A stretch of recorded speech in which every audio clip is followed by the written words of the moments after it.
Welcome back to MVM. I am here today bringing you a Kickstarter preview of the upcoming game Ignite from Ginger Snap Gaming. Ignite is a deck building game with a tactical combat element built in. So there's actually kind of two different styles of gameplay going on here. You have your main board out here where all of the combat is going to be happening, and you have your deck of cards, which you will be building according to more traditional deck building mechanics. So this game is definitely a hybrid of two different genres. So you can take a look at the board out in front of me, but I will let you know that this is a Kickstarter prototype, so this is not final at all. In fact, I am using these little player tokens to represent my characters, but the final version of the game is going to come with minis. There are several different races to choose from, and each of these races is going to come with its own figures that will go out on the board. So I will post some images of these renders for these minis, but if you want to take a look at the Kickstarter page, you'll be able to see a more complete version of what these are going to look like. But for now, just picture those as minis out on the battlefield. In addition, you're going to have a market of cards. Now, I have selected 18 stacks of cards to be the market for this game. There are something like 500 cards in this game, so there are a ton of options to choose from, a lot of variety, but I chose 18 to make up the market. These are going to be the cards that are available to purchase throughout the game. This is the deck building mechanic. As you take your turn and play cards, you'll be able to buy more cards to slot into your deck and be able to shuffle and draw and use those cards. Every player is going to start with a starting deck that is the exact same. This deck is made up of 3 different types of cards. You have your March card, which is going to be a basic movement card. You have your Old Wooden Shield, which is going to block attacks for you. And you have your Dagger, which is just a basic damage dealing card. As you can tell, you don't start out with a lot. You're going to have to upgrade your deck to get access to better weapons, spells, defensive abilities, and things like that. Everything that happens out on this game board is controlled by this deck. Now, the board itself is set up randomly. You're going to see these tiles here, and these actually will pop out, and they are double-sided even. So when you're building the board, you're going to build it completely differently every time you play the game, but you're always going to have this grid of city tiles on the outside where your characters will start the game, and then the battlefield that happens on the inside of that ring. And you'll notice a variety of different terrain types, from forests to lakes to lava and ice and water and things like that. So all of these obstacles impact the game in different ways. Once everyone has been dealt their deck, you're going to go around in clockwise order, starting from the first player, and choose your race. There are at least 9 races to choose from, 9 that I've seen, but potentially more. You're going to choose your race and take your figures. You don't get any special cards for your race, but every race does come with a special ability and a differing amount of miniatures. For example, if you look out here, the Ratmen's ability is that they come with 5 minis. Some characters might have less, but the majority of them are going to have 3. And you'll put these out on the board in reverse turn order. So if I got to choose my race first, the last player is going to place them on the board and come back to me. Once that's done, you're ready to start the game. Gameplay is actually pretty simple to explain. It is all driven by cards. On your turn, you're going to look at your deck, you're going to draw 6 cards, and you're going to play them. There are a variety of things going on here. For one, you have an honor value in the top of the card. Then you have an ability and potentially a type or damage style that is written down here on the bottom.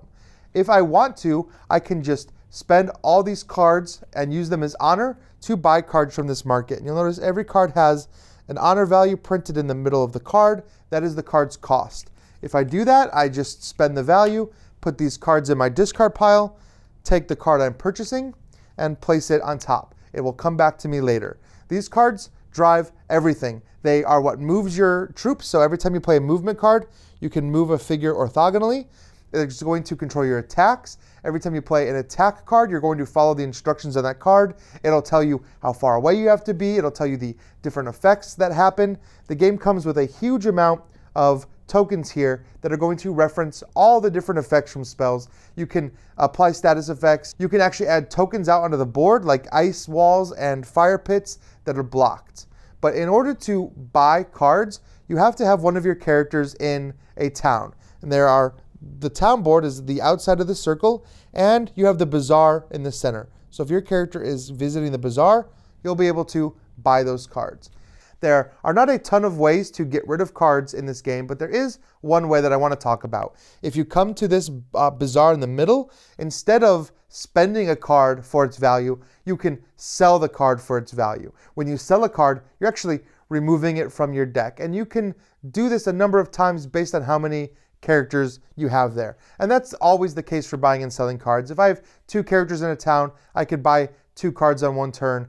And just like any standard deck builder, you kind of add up all your honor that you have that turn. I can generate maybe 5 or 6 honor. I could buy 2 3s. It doesn't really matter how that honor is broken down on my card, because you're going to want to go to this bazaar. You're going to want to go to these towns. You're going to want to buy cards, build up your deck, and then come out here in the battlefield and fight your opponents.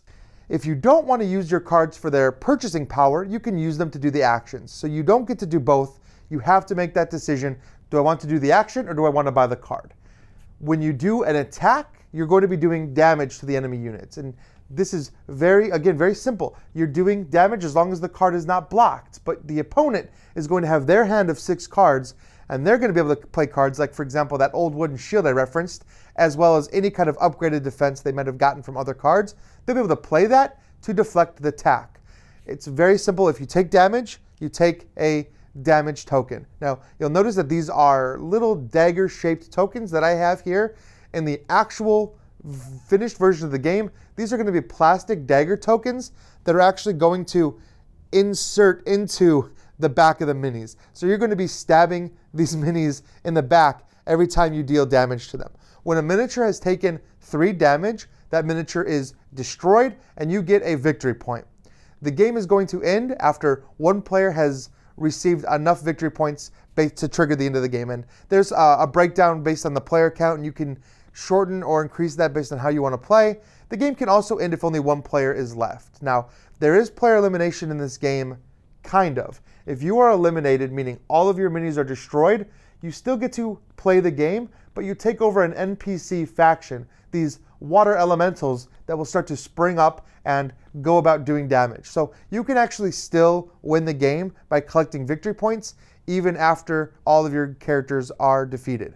Now, there are a ton of different effects. I talked about movement, I talked about combat, and those are the 2 main things you're going to be doing with these cards. But like I said, there are over 500 cards in this game, a variety of different cards, and they generally fall into those different categories. Some are events that trigger and do direct damage or change the board or affect the status of other characters.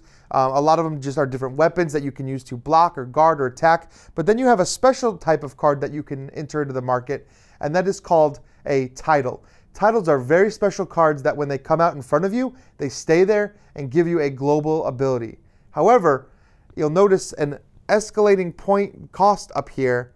Once I've played this card, if I played it for 9, someone else can come along and buy it from me for 11, all the way up to eventually costing 17. So these titles are going to get passed around.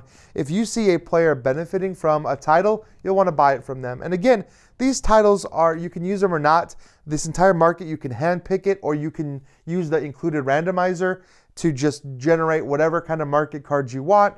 And you're going to have to adapt your strategy on the fly based on those cards. So everything you play during your turn, everything you buy during your turn, all sits in front of you in the play area. At the end of your turn, everything goes in the discard pile. You draw a fresh hand of 6 cards. Again, like I said, the game ends as soon as one player has earned enough victory points, or as soon as you are the only player left standing. And you can change the shape of this map for different player counts. You can add in different tiles into the center with different status effects.